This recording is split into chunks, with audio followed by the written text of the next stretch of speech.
pacientes, ¿cierto? ¿Se acuerdan de la enucleación y la evisceración, cierto? ¿De qué otro procedimiento quirúrgico se acuerdan que sea por esa misma línea? La exanteración. Hay otros que ahorita vamos a revisar, a los que uno les toca irse acostumbrando a su definición, a por qué se hace, cuándo se hace, la diferencia entre esos procedimientos. Ya les había preguntado en la primera sesión, pero ¿cuál es la diferencia, por ejemplo, entre una evisceración y una enucleación? La idea, digamos, de este modulito es que tengamos claro como cuáles son esos puntos claves de cada procedimiento quirúrgico, cuándo se usa, por qué se usa y en qué se diferencia de otros. Y qué impacto tiene como en la rehabilitación del paciente. Como que la idea no es como recitarnos de memoria como la técnica quirúrgica, sino saber por qué, para qué y cuándo se hace y qué impacto tiene el tipo de cirugía en el tipo de rehabilitación que hacemos para los pacientes, o cómo un procedimiento quirúrgico nos ayuda también en la rehabilitación de los pacientes, porque como nos vamos a dar cuenta, y fíjense que hace 8 días ya nos dimos cuenta que en los pacientes de microftalmia congénita, pues la primera opción de tratamiento para un paciente con una microftalmia no es la cirugía. Aunque debo advertirles o debo contarles que en cirugía plástica ocular existen también como escuelas, como líneas de pensamiento. Cuando vemos un caso como el de hace 8 días que les mostraba que tenía una microftalmia unilateral, por ejemplo, si nos vamos a Imbanaco, nos vamos al Valle de Cauca, la clínica Imbanaco, que es un referente, por ejemplo, en oculoplástica, en oftalmología oncológica, ellos prefieren operar ese ojito, o sea, hacerle enucleación a ese ojito chiquito y colocarle un injerto dermograso, que ahorita vamos a ver cuál es ese injerto dermograso. Pero si nos vamos al nororiente, pues si nos vamos a los Santanderes, en la Foscal, la Fundación Oftalmológica de Santander, ellos dicen, no, yo no le toque ese ojito, pura prótesis ocular, rehabilitación. Si ese ojito se complica, lo opero. Si el ojito no se complica, yo lo dejo ahí, que siga el curso natural anatómico de ese ojito. Entonces no lo operan. Y si es un caso de anoftalmia unilateral o bilateral, tampoco lo operan. Entonces hay esas líneas diferentes de pensamiento también de acuerdo como a las filosofías y a la academia también, ¿no? Porque para el Valle todos quieren operar, pero hacia Santander, por ejemplo, que es otra escuela muy grande de oftalmología, también muy respetable, con muchos años de trayectoria, dicen, no, esos ojitos los manejamos con el protesista, y si en algún momento el protesista requiere un procedimiento, lo hacemos, pero el resto no lo hacemos por regla general. En el Valle, casi que por regla general, esos ojitos se operan. Pero el ejemplo que vimos hace 8 días no requirió o no se le practicó ningún tipo de cirugía para hacer el tratamiento. Todo fue con dispositivos médicos de tamaño variable. Entonces a ese punto también nos llega como el impacto y el alcance de la cirugía ocular. Todo tiene un contexto histórico también, ¿cierto?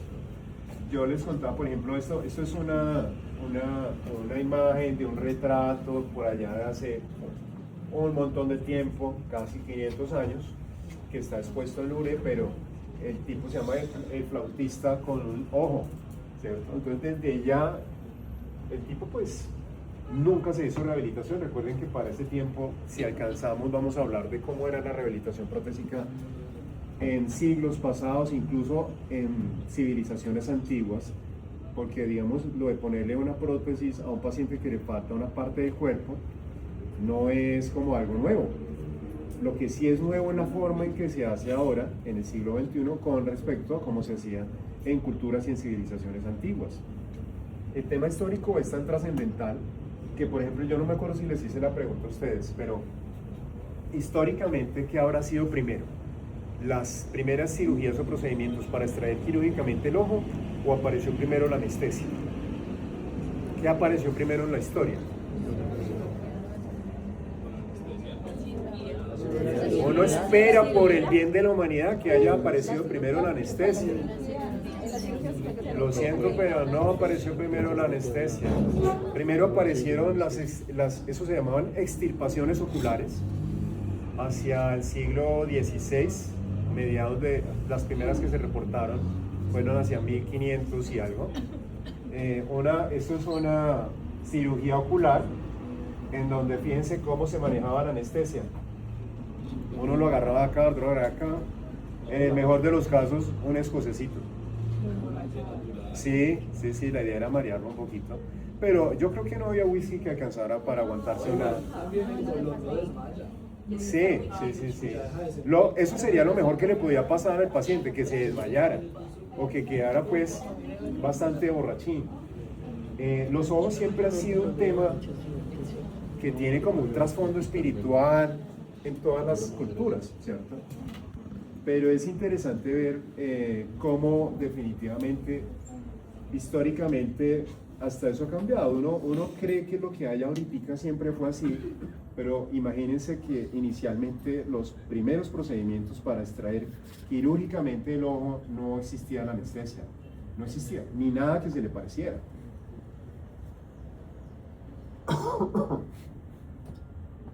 Por ejemplo, yo les hablaba como de ese carácter como espiritual, esotérico casi, relacionado con los ojos. Antes de Cristo, muchas civilizaciones, incluso la egipcia, como dice acá, removían ojitos de cadáveres para removerlos y rellenar con cera y piedras preciosas para simular el iris en ese proceso de momificación.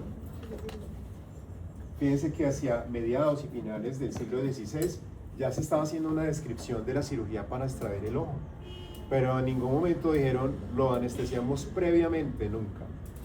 De hecho, en 1583, o sea que sí a finales del siglo XVI, este caballero, George Bartiche, describió ese procedimiento que no se llamaba evisceración y enucleación, se llamaba extirpación ocular y consistía en la extracción del globo ocular, pues sin anestesia, pues porque no había. La última extirpación documentada la realizó John Whitaker, o la que está documentada, seguramente se hicieron más, en Londres. Fíjense cuánto tiempo pasó entre esto y esto, pasaron casi 300 años para que dijeran, no, vamos a dejar de hacer esto, que esto parece una cosa más de tortura, porque apenas hasta este tiempo, ¿cierto? 1846, 1847, hizo su aparición en la historia de la medicina, la anestesia general, con éter, con cloroformo, o sea que eso que uno veía en las películas, a veces muy retro, años 70, años 80, que cogían el cloroformo, el éter en un pañuelito y se lo ponían a la persona y la desmayaban, y ahí quedaba desmayada. Eso apareció apenas, esos conceptos de la anestesia general aparecieron apenas hasta mediados del siglo XIX. ¿Sí? Ya pasaron 3 siglos, rapidito allí, pero todos esos pacientes se les realizaban extirpaciones oculares. ¿Cómo era más o menos la técnica quirúrgica? Ya yo creo que a algunos se las he mostrado y ya la han visto antes, pero la idea es que esto pues es importante que lo sepamos. Aquí está el instrumental quirúrgico, que se parece mucho, ¿se acuerdan? ¿Quién vio esa película de Corazón Valiente, Braveheart? ¿Alguien la ha visto? Pues si no la han visto, la recomiendo, porque es que el material quirúrgico que utilizan para hacerle el final de la película, para hacerle una tortura que era básicamente utilizar unos cuchilletes, distintos tipos de cuchilletes, para mutilarle los genitales al tipo, pues era más o menos así.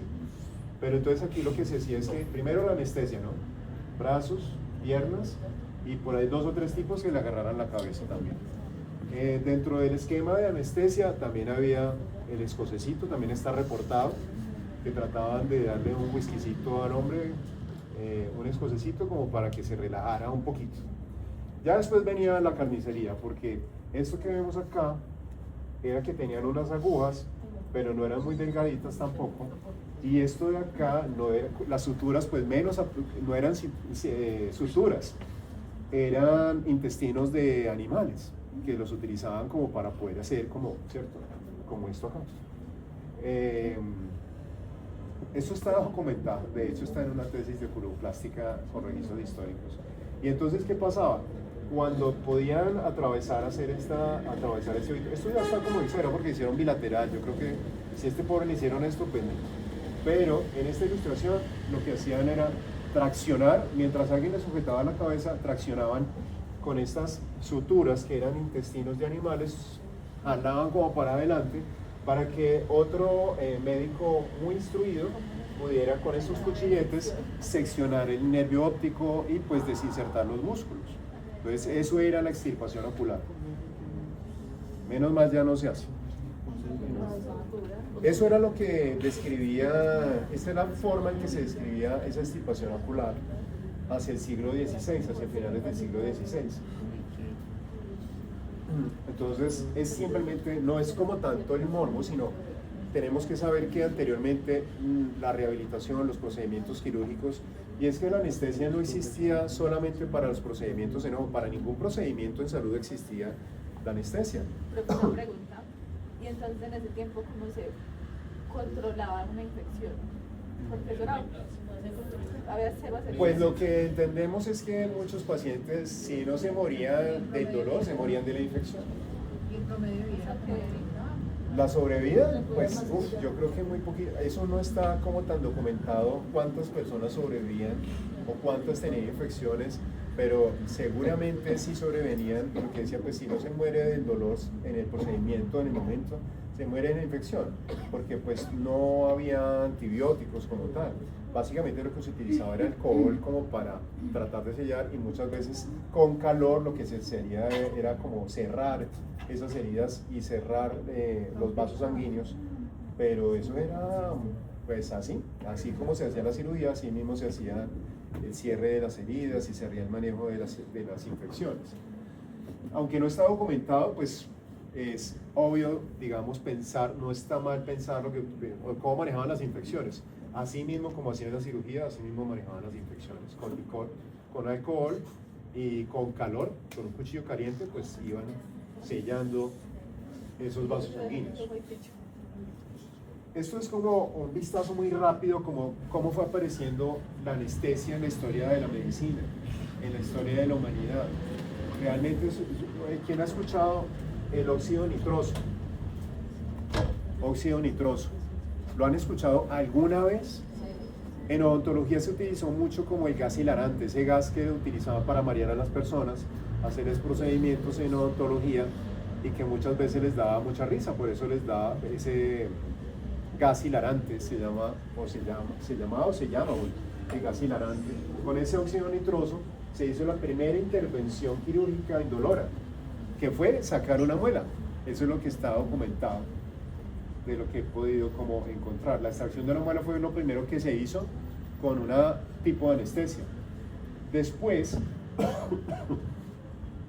utilizaron un gas de éter para intervenir un tumor congénito en el cuello. Posteriormente aparecieron otras personas que muchas veces trabajaban juntas, y fue el primero en utilizar cloroformo como anestésico para aliviar el dolor durante un parto. El cloroformo se daba inhaladito.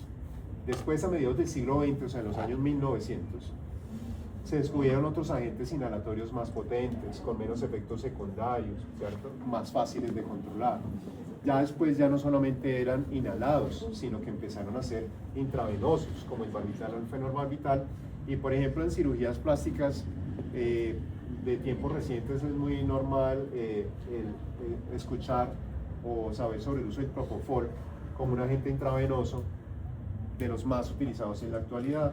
Y aquí está más o menos este doctor John Warren haciendo la remoción quirúrgica de un tumor en el cuello de un paciente en 1846, más o menos como por lo que estaba por acá. Entonces, básicamente, fíjense que no todo lo que vemos en medicina actualmente fue así, sino que ha tenido una evolución que a veces se empezó de una manera muy traumática, ¿no? Eso quiere decir que las primeras mutilaciones corporales que se hicieron somáticas, sean de los ojos, de la cara, de cualquier parte del cuerpo, se hicieron sin anestesia. ¿Cómo es la enucleación? ¿Quién se acuerda cómo era la enucleación? Aunque ya lo pregunté, pero ¿cómo es el tema de la enucleación? ¿Quién recuerda cómo es el tema del proceso? Sí, ¿cómo sería una descripción general de la enucleación?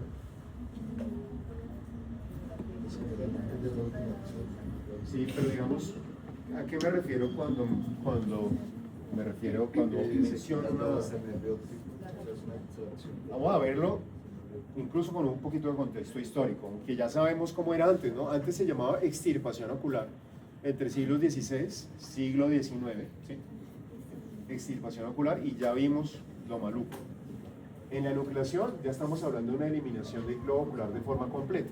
¿Qué quiere decir de forma completa? Para que sea de forma completa, pues ¿qué hay que hacer? Hay que hacer una sección del nervio óptico y hay que desinsertar los músculos. Si no, no se puede extraer completamente el globo ocular, o sea, es todo extraer todo el globo ocular.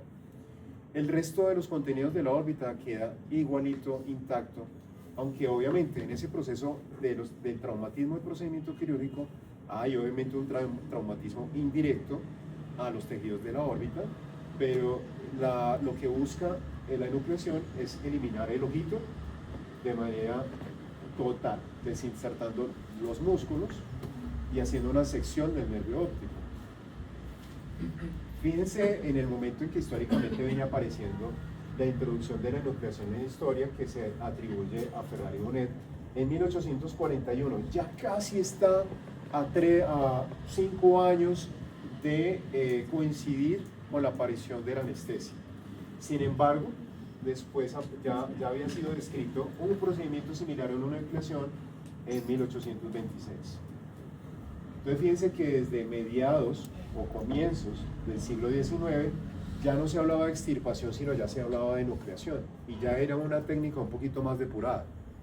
Y ya seguramente después de 1800 se empezó a utilizar la anestesia para mejorar e impactar un poquitico la condición de estos pacientes. ¿Cuándo se hace una enucleación? Ahorita estabas hablando como indicaciones, algo más o menos. ¿Cuándo se hace una enucleación? ¿Cuándo está indicado hacer una enucleación? Cuando hay un tumor intraocular. ¿En qué otras condiciones uno podría pensar, no, a este paciente le toca enuclear? ¿Perdona? En un ojo ciego doloroso se hizo mucho, pero ya ahorita se hace más para ojo ciego doloroso una evisceración. Ahorita ya, pero ya se hace menos, todavía se hace algunos, pero ya es muy poquito lo que se hace. Ya se hace más evisceraciones en ojo ciego doloroso. Se hace más en tumores. ¿En qué otra situación tocará hacer una enucleación? ¿Perdona? En tisis bulbi también se puede, sí, también, no en todos los casos.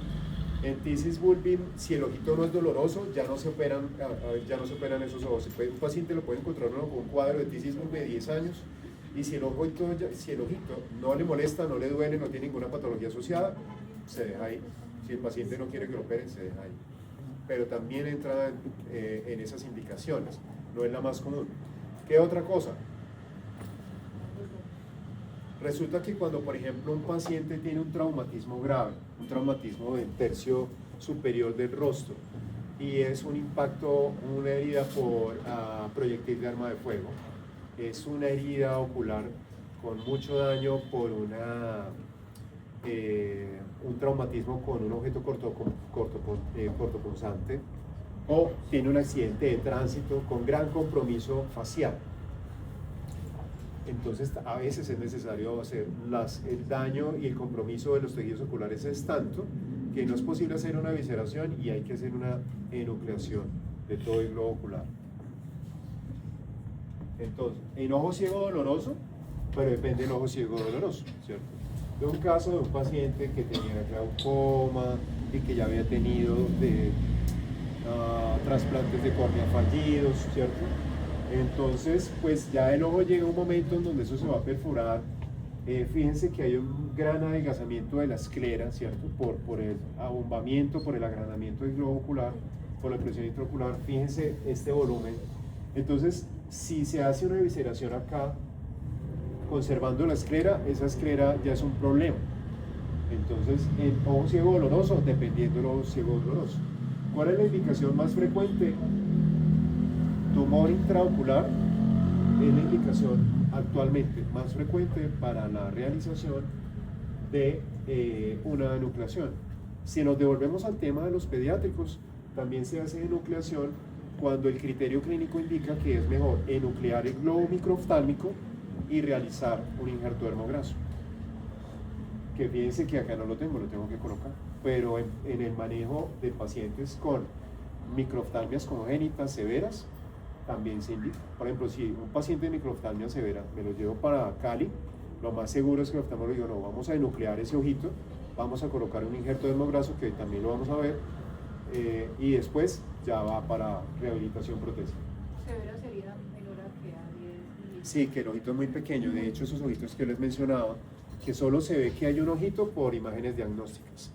Cuando uno tiene que utilizar imágenes, ¿se acuerdan cuando les dije que uno tiene que utilizar imágenes diagnósticas para hacer diagnóstico diferencial entre microftalmia congénita y anoftalmia congénita?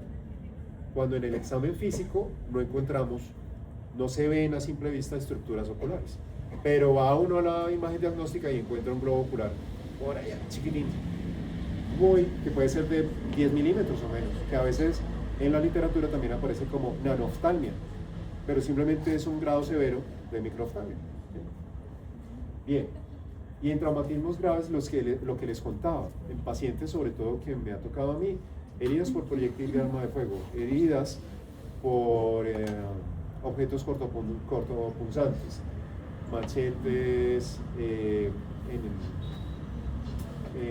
cuando vulgarmente el paciente le dan una puñalada en el ojo para robarlo, cuando le dan un disparo con una traumática o con un arma convencional, cuando tiene un accidente de tránsito y no es posible que el cirujano reconstruya la esclera y deje una esclera adecuada para la visceración, pues hay que hacer la enucleación. Ya se hacen cada vez menos, o sea, los cirujanos tratan de hacer cada vez menos enucleaciones, pero hay casos en donde pues toca hacer. ¿Qué tiene en contra? Que obviamente es un procedimiento quirúrgico más grande, requiere mayor disección, como hay que cortar lo que decía la compañera Pañaneni ahora, por ejemplo, cuando se corta el nervio óptico, también por ahí va la arteria oftálmica, entonces hay más riesgo de hemorragias, entonces hay una mayor disección conjuntival, mayor tiempo de cirugía, mayor riesgo de hemorragia. Hay una atrofia grasa orbitaria, ¿sí? Esto es una atrofia grasa, porque fíjense cómo es normalito este gordito acá, este cojinete de grasa. Si nos devolvemos a anatomía de segundo, la órbita tiene cojinetes de grasa acá abajo, cojinetes de grasa arriba y detrás, pero cuando hay una enucleación y hay mucha atrofia de la grasa orbitaria en la cirugía, sucede esto. Se pierden el volumen ocular, hay que extraer el volumen ocular completo del ojo. ¿Recuerdan cuál es el volumen ocular de un paciente adulto? Entre 7 y 8, ¿no? 7, 8 centímetros cúbicos. Dentro de este espacio orbitario de 30 centímetros cúbicos ya se perdieron 7 u 8 más. Si hubo mucha atrofia de la grasa orbitaria, se produce esto, que es el síndrome posenucleación o síndrome anoftálmico, que si uno quisiera describirlo es ptosis anoftálmica, laxitud del párpado inferior, entonces empieza a ser como esto, que también lo llaman efecto en Canoa, pero simplemente es una pérdida de la firmeza del párpado superior e inferior, ptosis palpebral, una profundización muy marcada del surco superior, también por la pérdida de la grasa orbitaria. Entonces acá hay un gran paralelo, acá y uno ve que es un síndrome posenucleación o un síndrome anoftálmico. Y así mismo cuando uno le llega al paciente, uno no tiene necesidad de explorarle nada ahí. Tú lo estás entrevistando y tú de una vez le dices al paciente quítese la gafa oscura o quítese el parchecito, y mientras él te va hablando y te va contando qué le pasó, tú describes examen externo, síndrome ojo derecho, síndrome anoftálmico o posenucleación con profundización del surco, ptosis palpebral, laxitud del párpado inferior. Hasta ahí tú vas describiendo, no tienes que tocarle nada al paciente. Y acá, anexos oculares sanos, lo que ustedes quieran colocar. Eso se coloca en la historia clínica.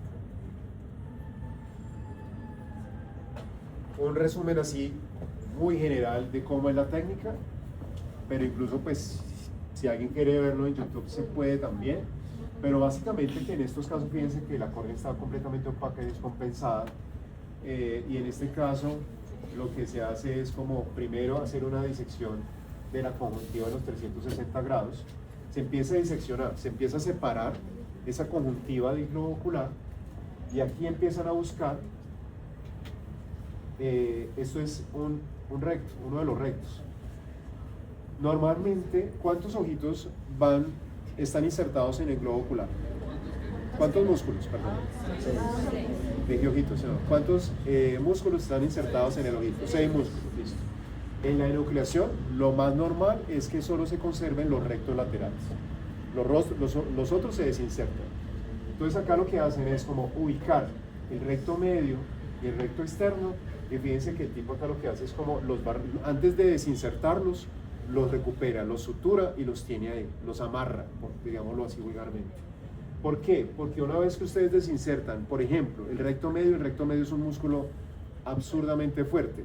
Si el cirujano lo desinserta de la esclera y no lo tiene asegurado, ese músculo se va hacia el cono muscular y eso es un resorte que no lo recupera nadie. Entonces hay que conservar, normalmente se conservan, en el mejor de los casos, 2 rectos laterales. ¿Listo? ¿Me vas a preguntar algo? Profe, en una nucleación, los músculos, hay prótesis que son movibles. Sí, depende del movimiento que haya ahí. O sea, la prótesis ahorita como tal, ella no se va a mover. Depende de qué tanta movilidad tenga el paciente en su muñón. ¿En una nucleación es posible? Sí, ahí por eso se dejan 2 músculos, pero la movilidad siempre va a ser menor que el ojo contralateral sano.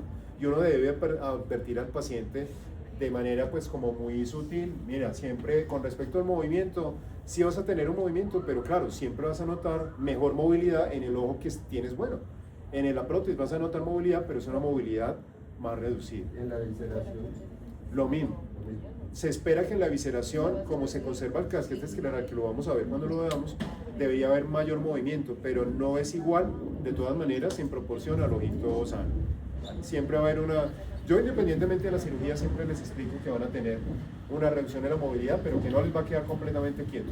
Cuando hay enucleaciones sin implante y sin recuperación de músculos, eso sí es muy poca la movilidad, muy poca. En algunos casos traumáticos toca hacerlo, porque no hay cómo recuperar musculatura.